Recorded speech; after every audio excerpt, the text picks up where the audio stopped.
guys. We're going to be watching a player named ZakWas playing Irelia. We watched him in a game before where he had a tough time playing against Renekton, and we're going to be watching how he was able to adjust his play since then, and how it works out for him. We see that the enemy team doesn't have a jungler, which is a fairly common scenario at lower elos. People aren't as comfortable jungling, and we see that Irelia is going to be top lane versus two people, which is always tough. We'll note that this game he chose to go Flash Ignite, which is something I mentioned in the other video.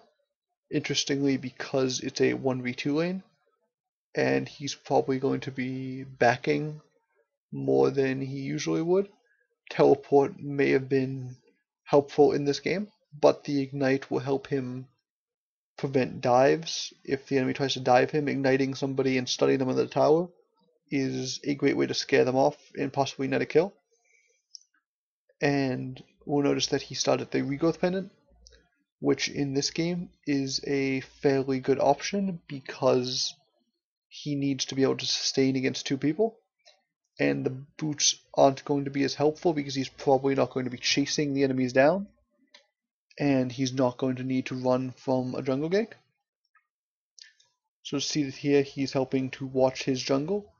Teams without a jungler sometimes like to invade and set your jungler behind so that that jungle disadvantage isn't as pronounced. One thing we'll note is that the enemy was waiting in this bush. It's important that when you are alone, you don't go too close to face checking any kind of bushes. And although he didn't face check, he was very close to that, but he was able to flash away. Notice that the enemy is pushing, and Irelia is smartly just allowing them to do so, not trying to last hit while he's too far out, but just last hitting the best he can under the tower, and just trying to soak up the XP. Eventually he'll get a level advantage if he's able to prevent himself from being zoned, and at that point he can start to be a little bit more aggressive and play a little further out, and hopefully with the help of his jungler get some kills on the enemies who are going to be overextended if they continue pushing, which a 1v2 will likely do because they will be competing for CS often because of the nature of solo queue 1v2s. But doing a good job of lasting under the tower, just very patiently, jumping in with the Q and just walking out. Notice that Nunu comes to gank when he's pushed up, and he jumps on the Akali, and the level advantage that he has allows him to do really good damage, and they're able to get the kill, which is great. Unfortunately, the Malphite is able to pick him up by using his ignite and his splash. That's a bit unfortunate.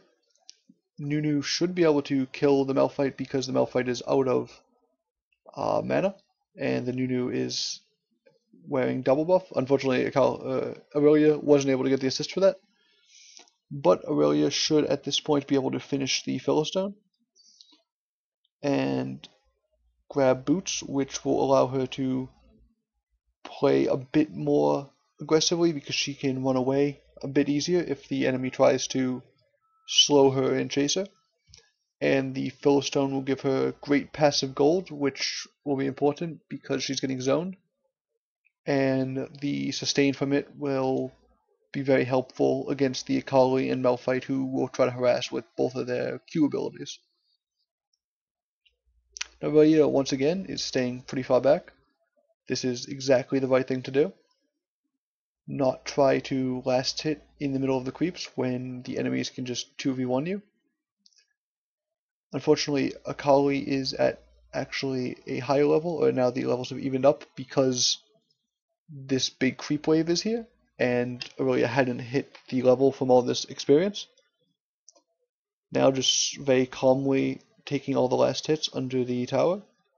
Luckily, Irelia has the Q ability, which makes her very good at this.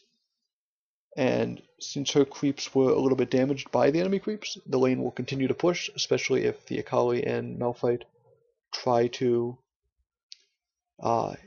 push the creeps even more by AoEing them with Malphite's Ground Slam. Right there, hitting the creep and then using the Q would have helped get that last hit. But that's just a small trick with Irelia to get last hits on the tower that, will be something that you work on over time.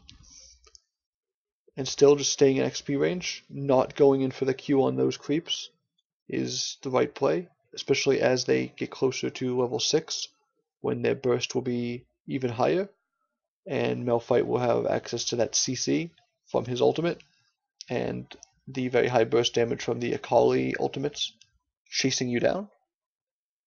Although your flash is back up, the Akali can chase very effectively with her ultimates. Unfortunately, Nunu ganks at a strange time. It's good to gank when you're pushed, but not necessarily when you are under your tower, because in this chase, a good flash to catch up with him and try to flash there to engage the fight before the Gragas was able to come. If you had waited, you may have caught her, but you would have had a fight when the Gragas was already on you, and that could have been very scary.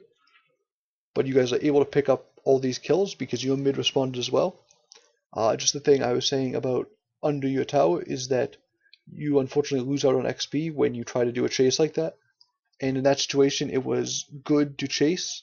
It was just a little bit unfortunate Nunu chose that time to gank, when had he ganked when you were a little bit further pushed out, or the lane was frozen a little bit further out, he still would have been able to get in behind them, but he would have been able to not make you miss as much XP. But good use of your auto attacks and Qs to push the lane a little bit, so that you have the time to go back and buy, which would be good right now.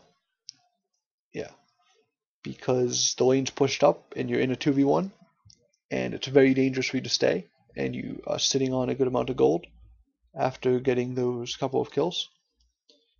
So it's important to just go back and consolidate a little bit. You pick up good items. The Heart of Gold gives you survivability. Also the Null Magic Mantle, which will build towards Merc Treads. And the pots are great. The wards are a bit unnecessary in a lane such as this because they don't have a jungler. But it's always good to pick up a couple, because even if you don't use them now, you can definitely use them later to help your team take objectives more safely. You notice that you're down in CS a little bit, but not a significant amount, and with the kills in gold per 5, you will be pretty close to where the enemy is in terms of gold. Note that your lane roamed. This is exactly what you want to do. You want to push and punish them for leaving the lane. It's strange that both of them chose to roam at the same time, instead of one of them staying in the lane. Good to take their golems, which would likely be up because the enemy doesn't have a jungler. You could also choose to just farm their creeps in between their towers, although that's a little bit riskier. You do see where Malphite and Akali are, so you would probably be safe if you did that. At this point, it's good to just continue pushing, as long as you have the vision of the enemies.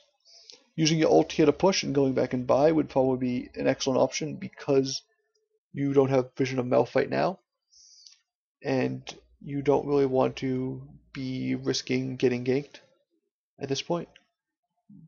But since you have the ward up, it's not terrible to sit here and safely farm. And it's good to, right there, you could have let it push a little more before you decided to kill the last couple creeps, which would have got the tower more towards your side.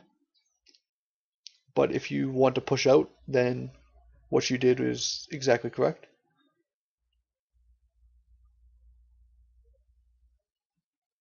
Now you notice you have a level advantage on the Malphite because you were in the solo lane, so you can take advantage of him right now, given that you have the vision on the Akali and the Gragas.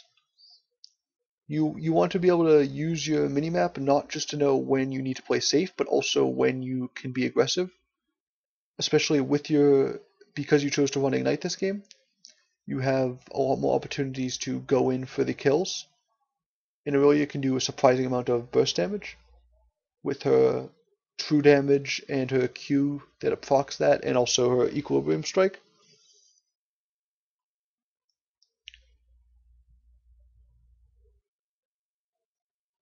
Now you did choose to max the hidden strike or hidden style and then the Q afterwards. I'm not sure if this is typical on Irelia. I believe that maxing the equilibrium strike may be better than maxing the Q at this point, but I am not 100%. I don't play Irelia that often, so that's just something that you may want to look into and decide based on the situation. It's good that you got the sustain because that is a big concern in the 2v1 lane. I like that you went for the Phage. Phage, excellent item on Irelia. And you're moving towards your Triforce. This actually would be a game for an early Wit's End too. If you wanted to go Phage Wit's End or something of that nature, that would allow you to be a bit more aggressive because you are in a situation where you got a little bit ahead and you have a level advantage on most of the enemies, all of the enemies at the moment, because you were in the 1v2. You'll notice that all the enemies are bottom, so you can either go help them, go help your team in the mid and bottom lanes, or just continue pushing and take that tower. Because once you take that tower, that will free you up to roam a lot more, and without nearly as big of a cost.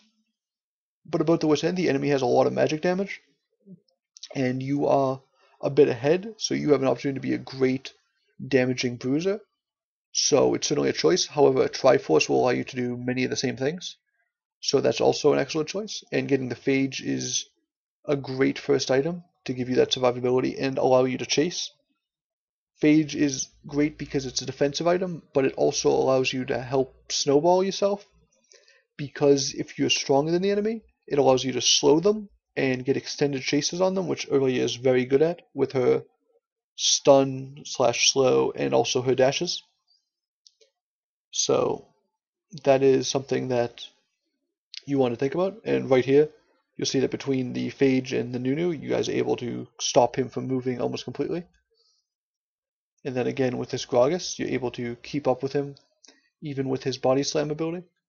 Unfortunately, he's able to get away when he uses the second one. But your Phage certainly helps you to stay with these people. And once you get your Sheen, your burst will be significantly higher, so you won't miss out on those kills. And you're sitting on a fair amount of gold right now, so it's excellent that you go back and buy, that you don't wait and try to farm up more when you'd be in a dangerous position if you did so. Luckily, you can afford all three parts of the Triforce, although you're waiting a little bit. Oh, you chose to go with wards instead, rather than the Zeal, which is definitely a more team-oriented choice, which is excellent way to play. Wards will win you many games just by getting the vision of the enemies and catching them out, especially at this level when people are making more mistakes and are more likely to be caught out and aren't prepared for wards nearly as much. Just be careful that you don't walk through wards, because when you came around, you walked through wards and the enemy was a little bit ready for you, and that's part of what caused you to die. Although your teammate Cassiopeia was able to land an excellent ult, and you guys were still able to win the fight.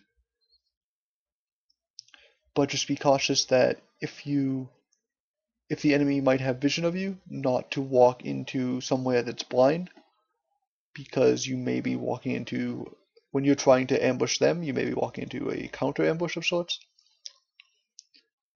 Now you finished your Triforce, you're going to be very, very strong. At this point, you should be looking to group up with your team and get into more team fights, because you're ahead as an individual player and your team is ahead. So this is a great time to force fights.